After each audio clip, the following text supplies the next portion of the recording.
শব্দগুলো খেয়াল করি। প্রথমে আমি বলবো, তারপরে তোমরা বলবে, ঠিক আছে?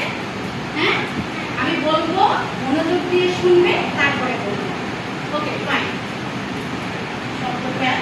পাণ্ডিত্যপূর্ণ, পাণ্ডিত্যপূর্ণ, পাণ্ডিত্যপূর্ণ, পাণ্ডিত্যপূর্ণ, বক্তৃতা, বক্তৃতা, বক্তৃতা, বক্তৃতা, বক্তৃতা, বক্তৃতা, বিজয়স্তম্ভ, বিজয়স্তম্ভ, বিজয়স্তম্ভ, বিজয়স্তম্ভ, Cambridge, Cambridge, Cambridge, Cambridge, magistrate, magistrate, magistrate, magistrate, magistrate, magistrate, পর্যবেক্ষণ, পর্যবেক্ষণ, পর্যবেক্ষণ, পর্যবেক্ষণ, কৃতিত্ব, কৃতিত্ব, কৃতিত্ব, কৃতিত্ব, কৃতিত্ব, কৃতিত্ব, বৈজ্ঞানিক, বৈজ্ঞানিক, বৈজ্ঞানিক, বৈজ্ঞানিক, বৈজ্ঞানিক, বৈজ্ঞানিক, পদার্থ বিজ্ঞান, পদার্থবিজ্ঞান,